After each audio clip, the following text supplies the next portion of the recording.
In 1950, just 17, and Newark 2.5 months behind me. Well, not exactly behind. In the mornings, I awake in the dormitory, baffled by the unfamiliar blanket in my hand and the disappearance of one of my windows. Oppressed and distraught for minutes on end by this unanticipated transformation given my bedroom by my mother, I perform the most openly defiant act of my life. Instead of going home for my first college vacation, I travel by train to Iowa to spend Thanksgiving with the pumpkin and her parents. Till September, I had never been farther west than Lake Hopatcong in New Jersey. Now I'm off to Iowa, and with a blondie of the Christian religion. Who is more stunned by this desertion, my family or me? What daring? Or was I no more daring than a sleepwalker? The white clapboard house in which the pumpkin had grown up might have been the Taj Mahal for the emotions it released in me. Balboa, maybe, knows what I felt upon first glimpsing the swing tied up to the ceiling of the front porch. She was raised in this house. The girl who has let me undo her brassiere and dry hump her at the dormitory door grew up in this white house, behind those Goyish curtains. Look, shutters. Daddy, Mother, says the pumpkin when we disembark at the Davenport train station. This is the weekend guest. This is the friend from school whom I wrote you about. I am something called a weekend guest. I am something called a friend from school? What tongue is she speaking? I'm the bandit, the Vance. I'm the insurance man's son. I am Warshaw's ambassador. How do you do, Alex? To which I, of course, reply, thank you. Whatever anybody says to me during my first 24 hours in Iowa, I answer, thank you. Even to inanimate objects. I walk into a chair. Promptly I say to it, excuse me, thank you.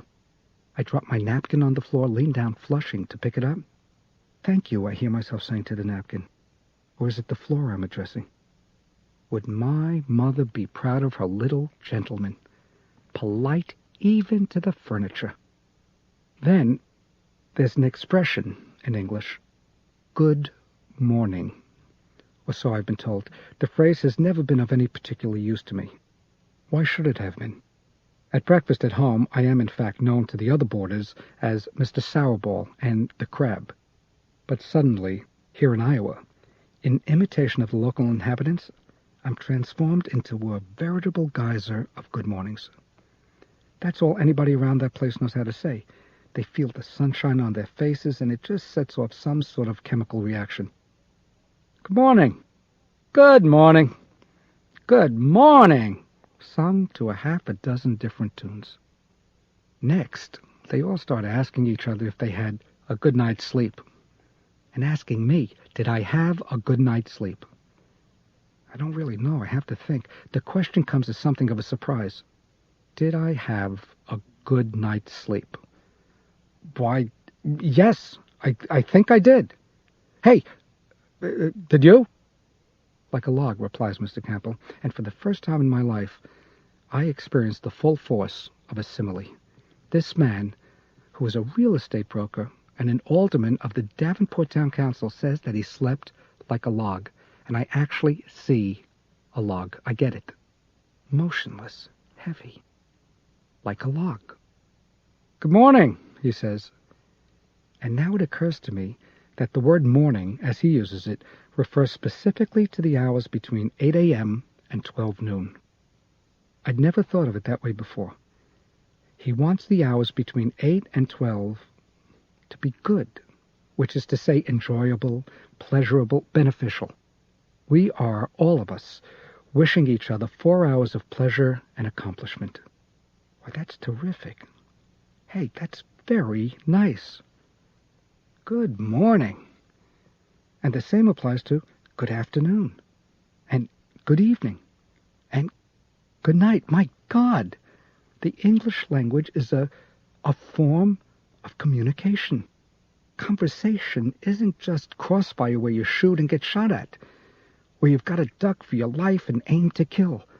Words aren't only bombs and bullets, no. They're little gifts containing meanings. Wait, I'm not finished. As if the experience of being on the inside, rather than on the outside of these Goyisha curtains isn't overwhelming enough, as if the incredible experience of my wishing, hour upon hour of pleasure, to a house full of Goyim isn't sufficient source for bewilderment, there is, to compound the ecstasy of disorientation, the name of the street upon which the Campbell house stands. The street where my girlfriend grew up, skipped, skated, hopscotched, sledded. All the while I dreamed of her existence some 1,500 miles away in what they tell me is the same country. The street name? Not Xanadu, no. Better even than that. Oh, more preposterous by far.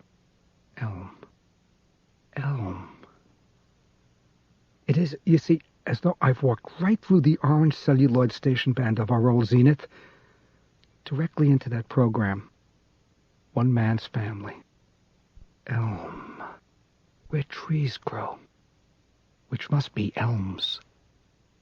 To be truthful, I must admit that I'm not able to draw such a conclusion first thing upon alighting from the Campbell car on Wednesday night. After all, it's taken me 17 years to recognize an oak, and even there I'm lost without the acorns. What I see first in a landscape isn't the flora, believe me, it's the fauna, the human opposition, who is screwing and who is getting screwed. Greenery I leave to the birds and the bees. They have their worries, I have mine. At home, who knows the name of what grows from the pavement at the front of our house? It's a tree, and that's it. The kind is of no consequence. Who cares what kind, just as long as it doesn't fall down on your head? In the autumn, or is it the spring? Do you know this stuff? I'm pretty sure it's not the winter. There drop from its branches long crescent-shaped pods containing hard little pellets. Okay, here's a scientific fact about our tree. Comes by way of my mother, Sophie Linnaeus. If you shoot those pellets through a straw, you can take somebody's eye out and make him blind for life. So, never do it. Not even in jest, and if anybody does it to you, you tell me instantly. And this, more or less, is the sort of botanical knowledge I'm equipped with, until that Sunday afternoon when we're leaving the Campbell house for the train station, and I have my Archimedean experience. Elm Street. Then, elm. Trees. How simple. I mean, you don't need 158 points of IQ. You don't have to be a genius to make sense of this world. It is really all so very simple. A memorable weekend in my lifetime. Equivalent in human history, I would say, to mankind's passage through the entire Stone Age. Every time Mr. Campbell called his wife Mary, my body temperature shot into the hundreds. There I was, eating off dishes that had been touched by the hands of a woman named Mary. Is there a clue here as to why I so resisted calling the monkey by her name, except to chastise her? No? Please, I pray on the train heading west, let there be no pictures of Jesus Christ in the Campbell house. Let me get through this weekend without having to see his pathetic punim or deal with anyone wearing a cross. When the aunts and uncles come for the Thanksgiving dinner, please, please let there be no anti-Semite among them. Because if someone starts in with the pushy Jews or says kike or Jewed him down, well, I'll Jew them down all right. I'll Jew their fucking teeth down their throat. No violence, as if I even had it in me. Let them be violent. That's their way. No, I'll rise from my seat and would then make a speech. I will shame and humiliate them in their bigoted hearts. Quote the Declaration of Independence over their candied yams. Who the fuck are they, I'll ask, to think they own Thanksgiving? Then at the railroad station, her father says, "How do you do, young man?" And I, of course, answer, "Thank you." Why is he acting so nice? Because he's been forewarned, which I don't know whether to take as an insult or a blessing, or because he doesn't know yet. Shall I say it then before we even get into the car? Yes, I must. I can't go on living a lie. Well, it sure is nice being here in Davenport, Mr. and Mrs. Campbell, what with my being Jewish and all. Not quite ringing enough, perhaps. Well, as a friend of Kay's, Mr. and Mrs. Campbell, and a Jew, I do want to thank you for inviting me. Now stop pussyfooting. What then? Talk Yiddish? How? I got 25 words to my name, half of them dirty and the rest mispronounced. Shit. Just shut up and get in the car. Thank you. Thank you, I say, picking up my own bag, and we all head for the station wagon. Kay and I climb into the back seat with the dog. Kay's dog, to whom she talks as though he's human.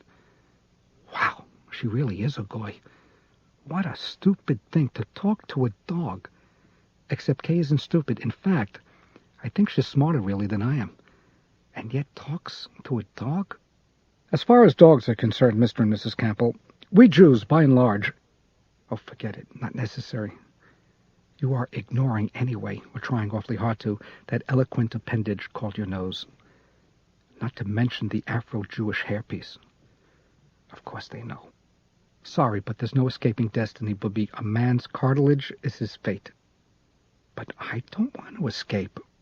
Well, that's nice, too, because you can't. Oh, but yes, I can if I should want to. But you said you didn't want to. But if I did... As soon as I enter the house, I begin, on the sly and somewhat to my own surprise, to sniff. What will the odor be like? Mashed potatoes? An old lady's dress? Fresh cement? I sniff and I sniff, trying to catch the scent. There. Is that it? Is that Christianity I smell? Or just the dog? Everything I see, taste, touch, I think, goyish. My first morning I squeeze half an inch of pepsment down the drain rather than put my brush where Kay's mother or father may have touched the bristles with which they cleanse their own goyish molars. True? The soap on the sink is bubbly with foam from somebody's hands. Whose? Mary's? Should I just take hold of it and begin to wash? Or should I maybe run a little water over it first, just to be safe? But safe from what? Schmuck. Maybe you want to get a piece of soap to wash the soap with. I tiptoe to the toilet. I peer over into the bowl. Well, there it is, boy. A real Goyische toilet bowl. The genuine article. Where your girlfriend's father drops his Gentile turds. What do you think, huh? Pretty impressive? Obsessed? Spellbound. Next, I have to decide whether or not to line the seat. It isn't a matter of hygiene. I'm sure the place is clean, spotless in its own particular antiseptic goy way. The question is, what if it's warm yet from a Campbell behind? From her mother. Mary. Mother also of Jesus Christ. If only for the sake of my family, maybe I should put a little paper around the rim. It doesn't cost anything, and who will ever know? I will. So down I go, and it is warm. Yay! 17 years old, and I am rubbing asses with the enemy.